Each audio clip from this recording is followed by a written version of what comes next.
This seemed as good a time as any to rewatch The Handmaid's Tale. Except, you know how frightening it was in 2016 when it was theoretical and there were still breaks and the Supreme Court didn't rule that we could have basically a king. So it's way more frightening now. So I just rewatched the first season in preparation to watch the season that starts tomorrow. And it's really chilling, but I really wanted to, I don't think I'll try to binge everything, or I would have started weeks ago, but I was rewatching Severance, and I don't watch a lot of TV at this point. I watch a lot of YouTube political and feminist content. So I was just horrified in general, and it really strikes as so much more chilling because of things like the Dobbs decision and all the state laws to not only around abortion, I'm supposed to say abortion, and women being arrested. I don't know if anyone's been convicted so far, but there are so many state laws to prosecute women for miscarriages, which is just terrifying because you take the worst thing that's ever happened to someone and then you make them a criminal for it happening.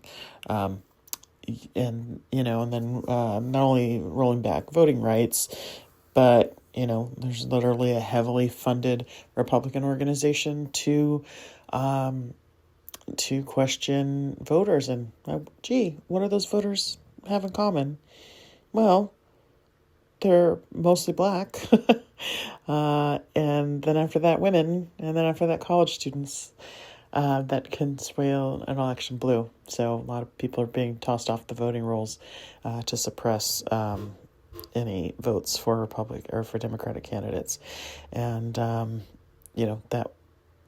there were enough to potentially have determined the 2024 election. And that is before you get into what some people think are conspiracy theories. But I seem to recall someone admitting that their very super rich supervillain friend was good with the computers that count votes.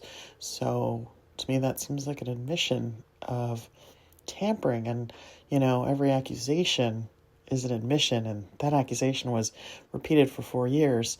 And what better way to gaslight people than to actually accuse your opponents of doing it and then you do it. And no one could accuse you because they don't want to seem crazy, even though you have a billionaire on your side who has the means and motive to actually impact that election, and now is serving as the chief of all chiefs in the country, this unnamed country that I'm talking about, that could end up being Gilead or something like that. And it's frankly terrifying because I having a political science background, having read The Handmaid's Tale, probably 30 years ago, I could have seen it happening to some degree, some of it. I had no idea how much we were going to regress. Women actually have fewer rights in regards to reproduction than they did before Roe, because before Roe, the decision was between the doctor and the woman. And if a woman was not emotionally, psychologically able to go forward with a pregnancy, or in cases of rape and incest, it just wasn't a question that they could access termination. And now, a 12-year-old that's assaulted has to have a child and go through a pregnancy, which I can't even imagine going through that when your body's not fully grown, when you're, a tiny, maybe 80-pound person who has already been through so much trauma, to be forced to further undergo one of the most painful things you can go through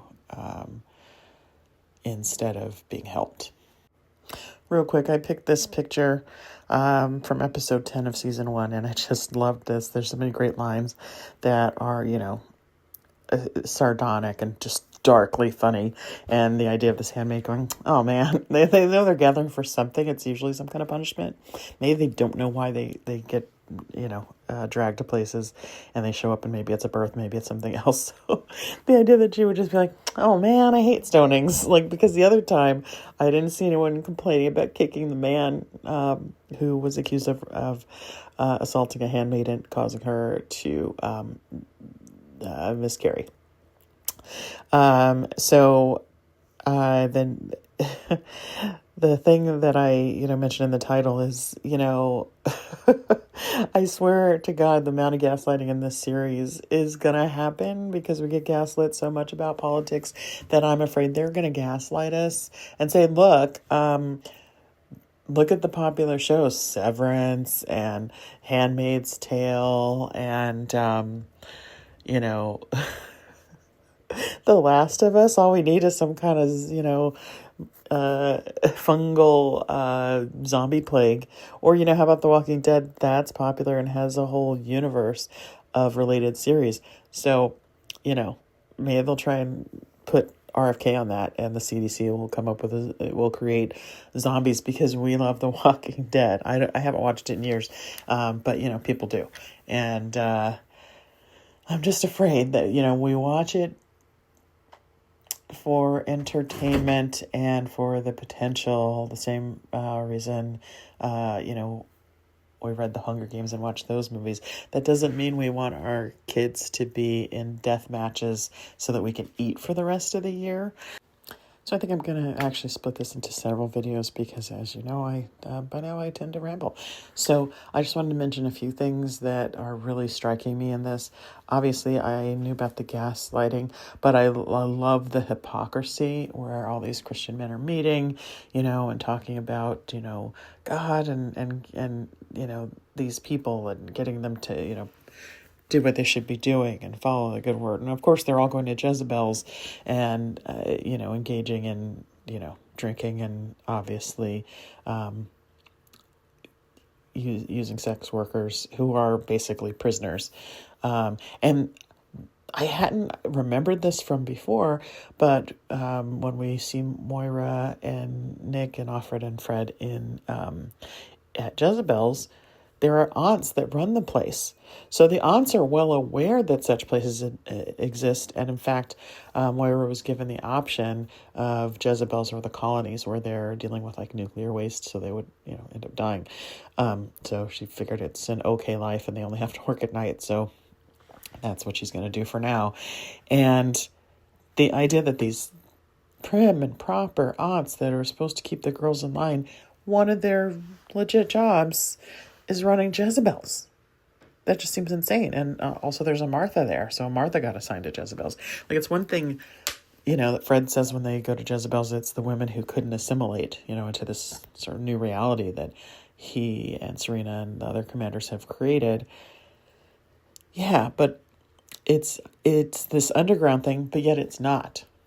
Like, the wives probably even know, but it's not an underground thing because you have people assigned to work there that work for Gilead. It's not just people like Moira running it, like some underground business or people that make fake IDs or things like that, right?